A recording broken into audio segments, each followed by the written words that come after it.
And there we go. It's 2:30 p.m. Swedish. It's a Wednesday afternoon.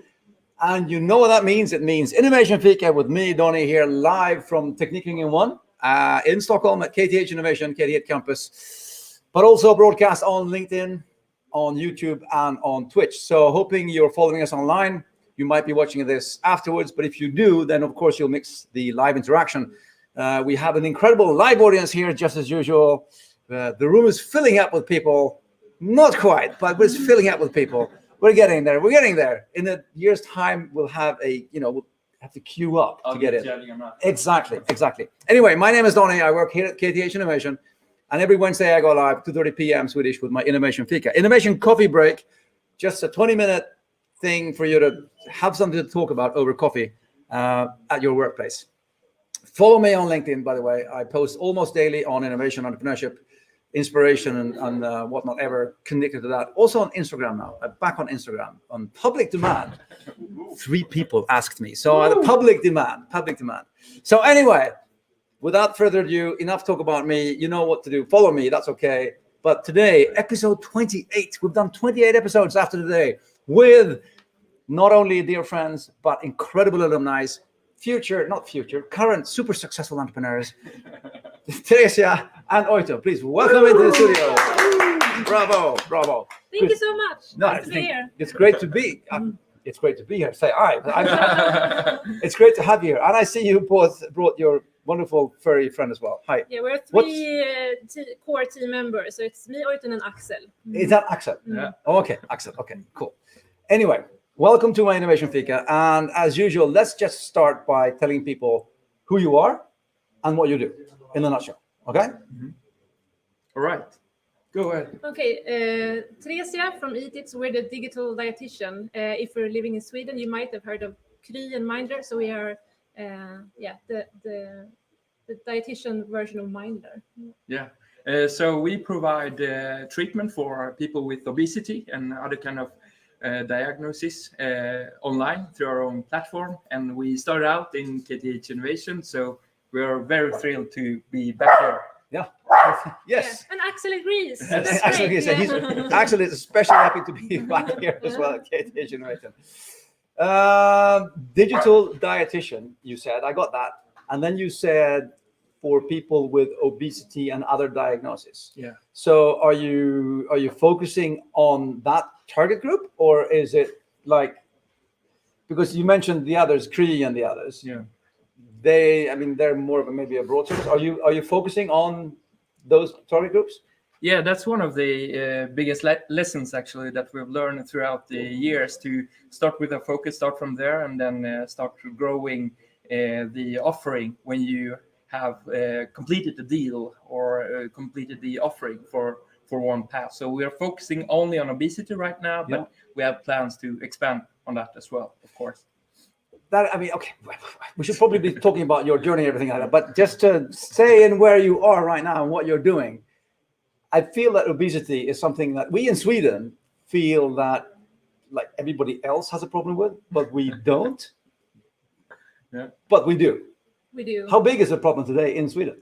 So Sweden is very similar to most other countries in Europe, I would say. So over 50% of all inhabitants have overweight, a problem, and then obesity, it's over 13%. Wait, 50%? Over 50%. Over 50% are overweight and over 13% are obese. Yeah. That's scary numbers. Yeah. That's scary numbers. That feels like a bad thing waiting to happen. Yeah, for sure. And let me give you the other aspect of it. And that's where the dietitians comes into play. There are a few dietitians in Sweden and in Europe generally. So there are about 7.2 dietitians per 100,000 inhabitants in Europe. So if you compare the supply and demand side, you have a huge gap, and that's the gap that we want to bridge with Eatit. Yeah. Okay. Let's back up to the beginning then, because you came to KTH Innovation with an idea. And what was the first idea that you had? Yeah, the first idea was actually to sell food. We moved on quite fast from that because we were engineers. We loved data. A lot of things was happening around us with everyone having smartphones, collecting a lot of health data, tracking their steps, what they were eating. There were a lot of like blood sampling companies around town, people taking like private blood tests, and we said like, we should do something with this data. People are just like, there's a lot of solutions gathering data, but where are the insights and what can you do from that? So you were going to sell food based on health data. Yeah, exactly. Yeah. Okay.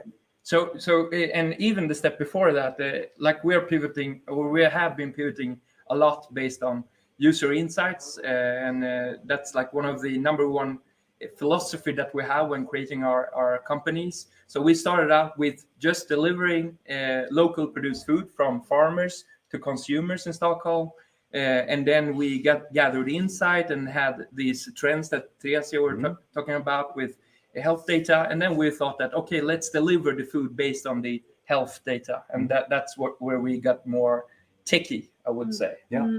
And it was a premium product, about with the data, really nice food. And we talked a lot with our customers, and they were like, yeah, but I'm also thinking of like, how does this food impact my health? And I have some questions regarding like, if I want to improve my blood pressure, can I ask it to a dietitian? And we're like, oh, it's a premium service. Maybe we can add just like a small box on our website, and they can ask some questions for the dietitian.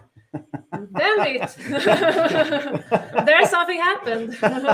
Okay, and that's when the whole idea, the next pivot came to actually start working on that. Yeah. And stop selling food, or?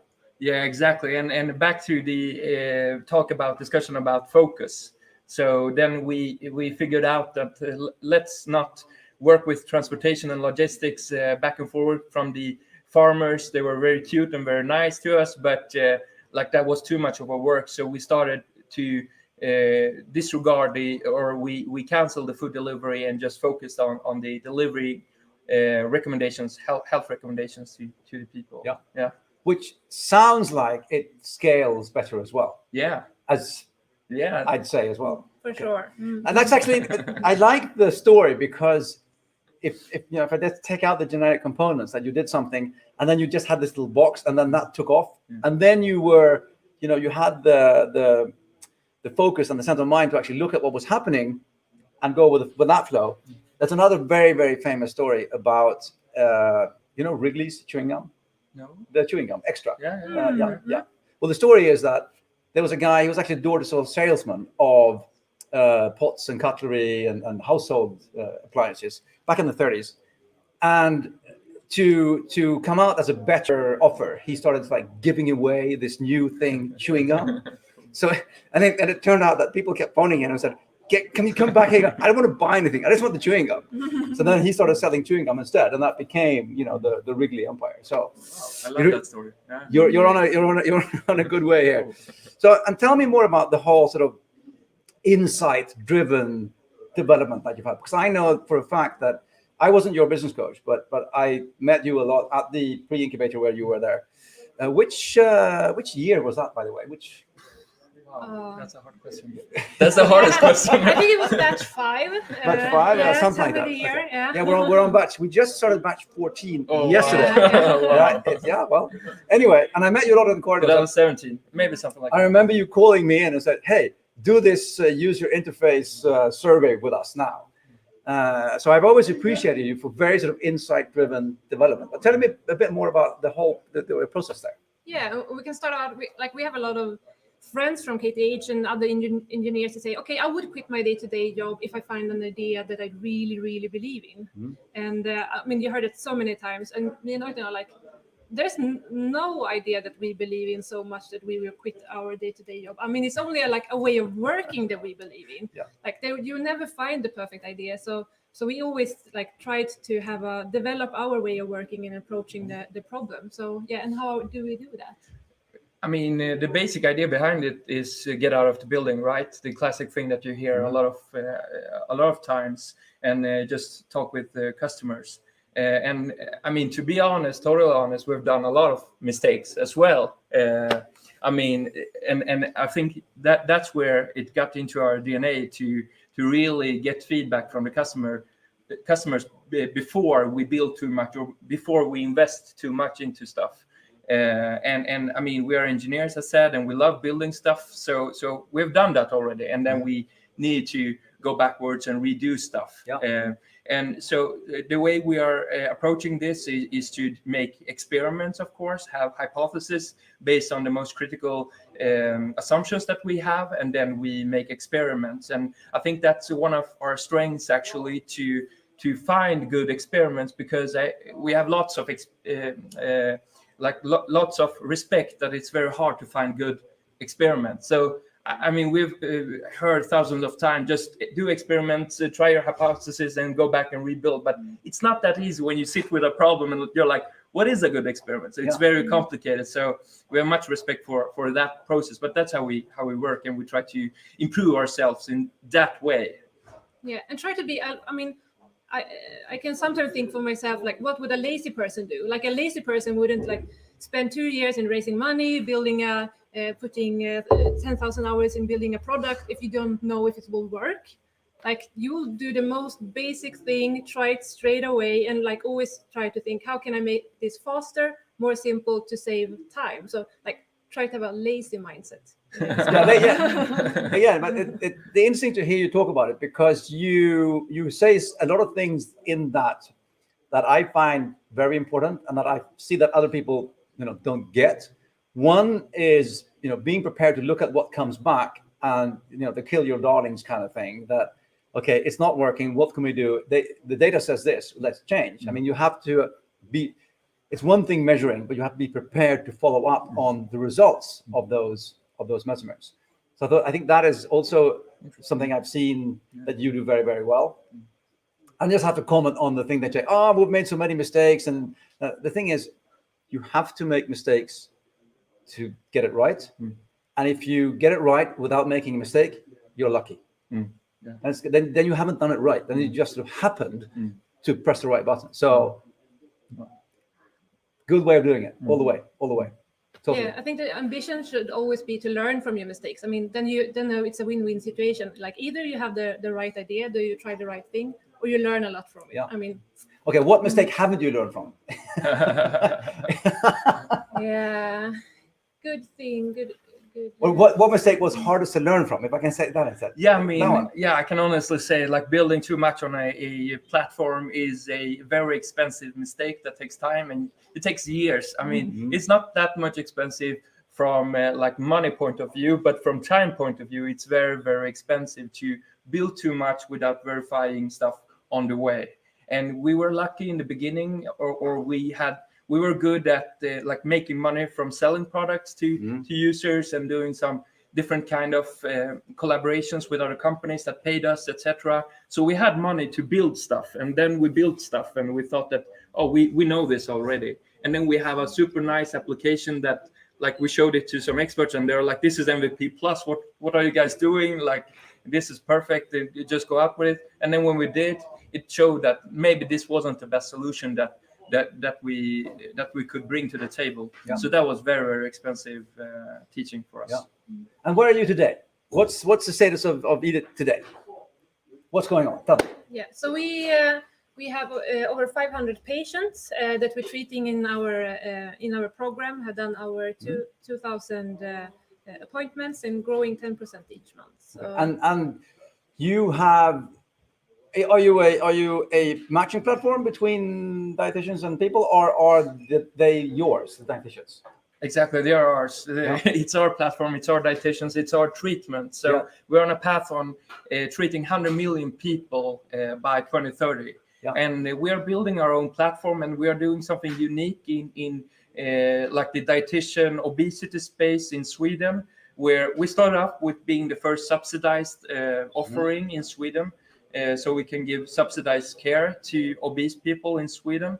But what we are doing upon that is now to build a new kind of treatment for this patient group that is much more scalable and can give better clinical outcomes. And it's on our way for this ambition on treating 100 million 2030. 100 million people by 2030. Yeah. There Go are for it. 1 billion obese people, so maybe it's not ambitious enough. No, but I mean, but by 2030, we have a lot of more years to come after that. yeah, well, we'll fix the global goals. We'll do the 100 million, and then Yeah. 2030 will be the greatest year ever. Yeah. 2030. So everything is going to start For working. sure. Perfect. And when you say treatment, what is what's a treatment? How does it work? I open the service, the app, or what do I do? Yeah, so you don't download the app, make an appointment with one of our dietitians, and then for every other week, you have a video meeting, and between the meetings, you're working with tasks in our app, and you get support through the app to change your behavior. So if you compare it to traditional dietitianal care, you get like one treatment, 1 hour with a dietitian that tells you everything they know. They try to help you as much as possible, and then you go from there super confused. With a piece of paper. With a piece of paper, yeah. So what we are trying to do is like be there for the patient every day, every week, and really try to help them change the behavior. But when can I use this? I mean, Donnie. I know, but I'm not talking about. We don't need more customers. I'm just talking about everybody. I've been in the fitness space for quite some time, and I just find it so surprising that everybody I meet, everybody has questions on nutrition. Everybody, and they ask me, "Can I eat this?" And I'm like, "Dude, I don't know. What's your overall? It's like, but everybody has questions about nutrition. So I think that in the future, when you start branching out, I think you have a very sort of good, positive outlook for the future. For sure. I know that I was just looking at the time here. I'm seeing that we're, it's just a coffee break chat here. We're getting up to 25 minutes here. And I know that you have, as all guests of my Innovation Fika Wednesday afternoons, you will leave us with your top 3 tips for other aspiring entrepreneurs, like the ones in the audience who are building their things, actually. These are actually current KTH Innovation clients. No, clients. Friends. No. Friends, exactly. And we'll run through them here, and then we'll see what we can learn from you. So here is Eatit's top 3 tips for this week. And tip number 1 is marry the problem, not the solution. Yeah. And I mean, that goes back to building too much before verifying things, right? What we talked about. So really try to understand the problem that you're solving before you find solutions. Often we see, or we have done that ourselves, we go out and we have some solution in mind. We think that, with this AI, I can do these cool stuff, but you don't understand what the real problem is. And often people find easy solutions to their problems, and maybe they are better than some super high-tech solution. So really try to understand what is the problem and what is the best way of solving that problem, and try to be as objective as possible and unbiased as possible, even though it's cool to do tech and other stuff as well. I think that is super important, especially the part about I like the way you've worded it, marry the problem and not the solution. And I also like the part that it doesn't always have to be, the super complicated AI thing.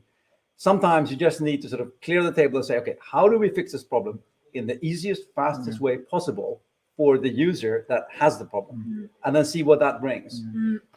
Very, very good. Thank you very much.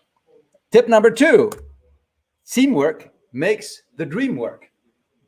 Yeah, we will never be able to solve this without our cooperation and the team we have. I mean, that's you can't stress that enough. It's just sounds so easy, working together a team. I mean, it's super difficult. We're working on our relationship all the time and learning so much from each other, and you should not underestimate that. And it's so powerful when it works. Not at all. And you make it sound easy as well with a quote here as well. That teamwork makes the dream work.